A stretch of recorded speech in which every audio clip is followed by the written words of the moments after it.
Friends, Ashoka इसमें आपका स्वागत है। फ्रेंड्स, आज डे 22 है और डेली टारगेट में आज हम कुछ टॉपिक्स आपको बताएँगे, जिसकी तैयारी आपको बहुत अच्छे से करनी है, ठीक है? और 2027 दिन का टारगेट है, वो इस सीरीज़ को बिल्कुल नज़रअंदाज ना करें। मैं हर बार बताता हूँ, जब भी वीडियो स्टार्ट होता है, मैं एक बार ज़रूर ये चीज़ बताता हूँ कि जिनका 2027 टारगेट है, वो इस सीरीज़ को बिल्कुल भी नज़रअंदाज ना करें। बार-बार बोल रहा हूँ हिंदी माध्यम के लिए। अगर हिंदी माध्यम में अच्छा रिज़ल्ट चाहिए, अब आप देख रहे हो कोचिंग मंडियों में जिस तरह से परिस्थितियाँ देखी जा रही हैं कि उनका रिज़ल्ट बिल्कुल ज़ीरो है, ठीक है?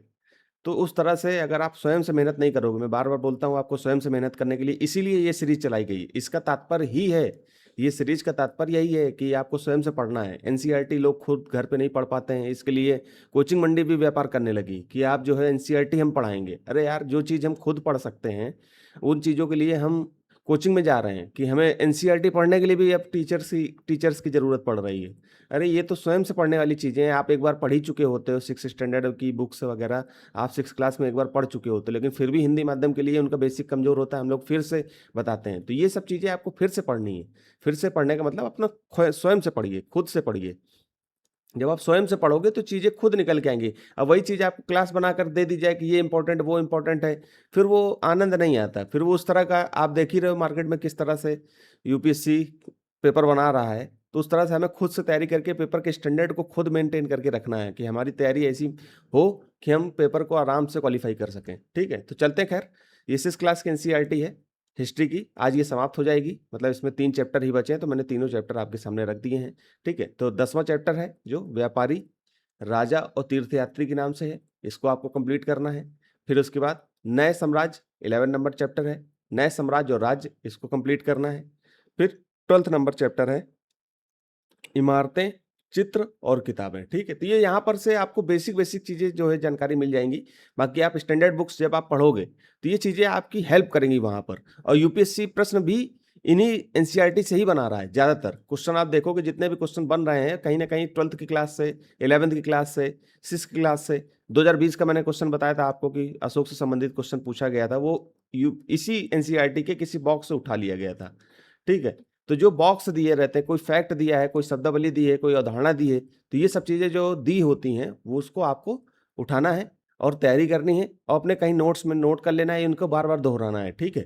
बार-बार पढ़ना है चीज़ों को और पीवाईक्यू की प्रैक्टिस ज़रूर करते रहिए। आप पीवाईक्यू प्रीलिम्स के और मेंस के प्रीलिम्स के और मेंस के पीवाईक्यू आप देखते रहिए। इसके लिए हम लोग जो है अलग से पीवाई मेंस एक नज़र चला रहे हैं, बाकी प्रीलिम्स का भी एक नज़र हमारा जो है 2011 से लेकर के 2013 से लेकर के 2023 तक के सारे क्वेश्चन मैंने करा दिए हैं।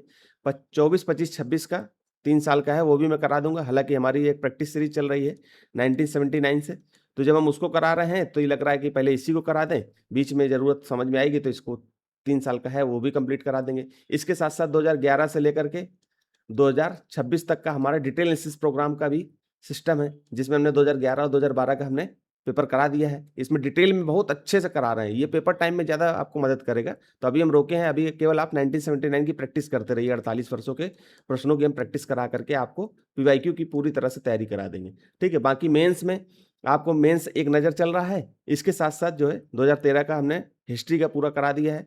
फिर इसके बाद 2013 का पॉलिटी भी चल रहा है। ठीक है? वो भी समाप्त हो जाएगा। ठीक है? इसी तरह से हम चलते रहेंगे। इसके साथ-साथ हमारा जो है एक उत्तर लेखन अभ्यास चल रहा है, उत्तर लेखन अभ्यास, जिसमें हम 1 क्वेश्चन पर डे पीवाईक्यू लेते हैं, ठीक है? उसकी प्रैक्टिस कराते हैं। तो वो भी हमारा चल रहा है, तो ये सब सीरीज़ें हमारी चल रही हैं, यहाँ से भी आप मदद ले सकते हो। बाकी आपको लग रहा है कि नहीं हमें यूट्यूब से नहीं देखना है, तो आप स्वयं से भी आप इसको डाउनलोड करके पेपर या आप कहीं से बुक खरीद करके, ठीक है? आप पीवाईक्यू को देखिए। पीवाईक्यू और सिलेबस आपको बार-बार देखना है, ठीक है? तो आप ज़रूरी नहीं कि आप मेरा यूट्यूब चैनल ही देखें जा कर के। आपको स्वयं से पीवाईक्यू की प्रैक्टिस करनी है बस, कुल मिला के बात ये है, ठीक है? चलते हैं, तो आप पॉलिटी की ये भारतीय संविधान, सिद्धांत और व्यवहार ये भी पुस्तक आपकी समाप्त हो चुकी है, लेकिन इसको हम लोग आपको प्रैक्टिस के लिए रिवीजन के लिए आपको देना है कि आपको रिवीजन करनी है उसकी। तो पहले चैप्टर का रिवीजन आपने कर लिया था, ये चैप्टर 2 और 3 आज एक साथ है, तो इसको फिर से रिवीजन करना है और पीवाईक्यू की प्रैक्टिस करते रहना है। जैसे आपने इसको पढ़ लिए हैं, दोबारा पढ़ रहे हैं, तो पीवाईक्यू आप भी देखते रहिए। क्योंकि आप ये भी तो समझ में आए कि हम लोग जो पढ़ रहे हैं, उसका पीवाईक्यू में ऐसे प्रश्न पूछे गए हैं कि नहीं पूछे गए हैं? इस तरह के प्रश्न बन रहे हैं कि नहीं बन रहे हैं कि हम ऐसे थोड़ी नहीं अंधी दौड़ में शामिल होते रहेंगे। पीवाईक्यू बार-बार देखना है, ठीक है? ये सब चीज़ें आपको कहीं कोचिंग मंडी में नहीं बताई जाती हैं, समझाई जाती हैं इस तरह से, ठीक है? इसलिए मैं आपको बता रहा हूँ ठीक है? वहाँ पर फिर वही है कि जो है सब कुछ चम्मच से खिलाया जाता है, इस कारण से हमारा रिज़ल्ट और धीमे जा रहा है। ये आपको खुद करना है, ठीक है? अब हम आपको बता दें कि क्या-क्या हमने समाप्त कर लिया है, ठीक है? तो इन चीज़ों को देखना है कि हमने क्या-क्या समाप्त कर लिया है। तो आप जो है कौन-कौन से भूगोल की जो एनसीईआरटी हम लोग शुरुआत में पढ़ रहे थे, तो 6th और 7th क्लास की एनसीईआरटी हमने कंप्लीट कर ली है, ठीक है? आज हमने इतिहास 6th क्लास की एनसीईआरटी पूर्णतः समाप्त कर ली, 12th नंबर चैप्टर तक, यहाँ देख सकते हो आप, ठीक है? ये समाप्त कर लिया है। इसके साथ-साथ जो पॉलिटी की 11th क्लास की पुस्तक थी, राजनीतिक सिद्धांत, वो पूर्णतः हमने समाप्त कर ली थी और ये भारत का संविधान, सिद्धांत और व्यवहार, ये भी आज जो है 2-3 दिन पहले ही समाप्त हो गया। हम तो रिवीजन पे चल रहे हैं ये चीज़, इस पुस्तक की बात कर रहा हूँ ये, ठीक है? तो ये भी हमने समाप्त कर लिया है। इसके साथ-साथ करंट अफ़ेयर की जो मैगज़ीन है अप्रैल मंथ की, ये भी समाप्त कर ली है। इसका आप रिवीजन कर लेना। अभी मई मंथ की मैगज़ीन जो है अभी तक जो है आई नहीं है विज़न की। हम देखते हैं करंट अफ़ेयर के लिए कोई और मैगज़ीन या किसी और सोर्स पे जाना हो, तो बहुत जल्दी हम आपको वैसे हमने बता दिया है कि आपको 30 जुलाई या 31 जुलाई तक हम आपको कन्फर्म कर देंगे कि हम लोग किस तरफ जाने वाले हैं, ठीक है? मतलब कौन-सी मैगज़ीन पढ़ेंगे क्योंकि ये पब्लिक में अभी अवेलेबल नहीं है। जब अवेलेबल नहीं है तो हम लोग तैयारी कैसे करेंगे? क्योंकि ये मान लो मैं कहीं से परचेज़ भी कर लेता हूँ, तो मैं इसको इसके टॉपिक्स बता नहीं सकता क्योंकि कॉपीराइट का इश्यू आ जाएगा, ठीक है? और फिर आपको भी उपलब्ध नहीं होगी आसानी से, तो आप भी नहीं पढ़ पाएँगे। तो ऐसी मैगज़ीन या ऐसा कोई सोर्स करंट अफ़ेयर का रखेंगे जिससे क्या हो कि आसानी से आपको उपलब्ध भी हो जाए और आप उसकी तैयारी भी कर सकें। तो हम यहाँ से वही चीज़ डिलीवर करेंगे, बताएँगे आपको और आप उसको देखना है, आपको समझना है, ठीक है? तो अभी आप अप्रैल मैगज़ीन को ही अच्छे से एक बार और कवर कर लीजिए, देख लीजिए, बढ़िया से समझ लीजिए, ठीक है? इन चीज़ों को जब आप अच्छे से करोगे तो ये चीज़ें आराम से होने लगेंगी, ठीक है? बाकी आप ट्रेडिशनल चीज़ों को जो आपकी सैद्धांतिक बेसिक मटेरियल है उसको बार-बार रिवीजन करते रहिए। इसके साथ करंट अफ़ेयर को डेली आपको अखबार तो पढ़ना ही पढ़ना है। आप कोई भी अखबार अगर आपकी इंग्लिश बेहतर नहीं है तो हिंदी का अखबार, नहीं तो इंग्लिश का कोई अखबार, द हिंदू द हिंदू या इंडियन एक्सप्रेस, ठीक है? इंडियन एक्सप्रेस, इसको भी आप पढ़ सकते हो, ठीक है? इन दोनों में से कोई एक अखबार आप इसको पढ़ सकते हो। अगर नहीं है तो फिर हिंदी का कोई अखबार, जैसे जनसत्ता आता है, बहुत अच्छा अखबार आता है, ठीक है? और जो दिल्ली वाले रीजन पे, एनसीआर वाले रीजन पे उनको राष्ट्रीय संस्करण मिल जाएगा, दैनिक जागरण का, राष्ट्रीय संस्करण। वो भी आप पढ़ सकते हो, वो भी ठीक अखबार है, ठीक है? दैनिक जागरण का है।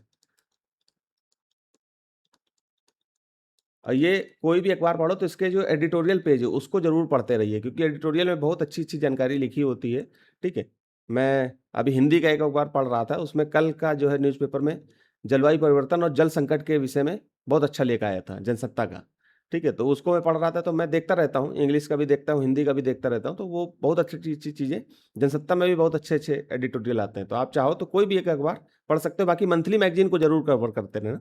जैसे इंग्लिश का मैं आप अखबार नहीं पढ़ रहे हो तो हिंदी का ही अखबार पढ़ो लेकिन मंथली मैगज़ीन को ज़रूर कवर करो, जिससे क्या हो कि आपका पूरा जो है करंट अफ़ेयर कवर हो जाएगा। ठीक है दोस्तों? तो फिर यहीं तक रखते हैं दोस्तों, अच्छे से आप कवर करते रहिए, तैयारी करते रहिए, ठीक है? जहाँ पर भी हमारी कहीं भी आवश्यकता समझ में आए, आप हमें कमेंट करिए, हम आपकी सहायता के लिए खड़े रहेंगे। ठीक है दोस्तों? तो फिर यहीं तक रखते हैं, धन्यवाद।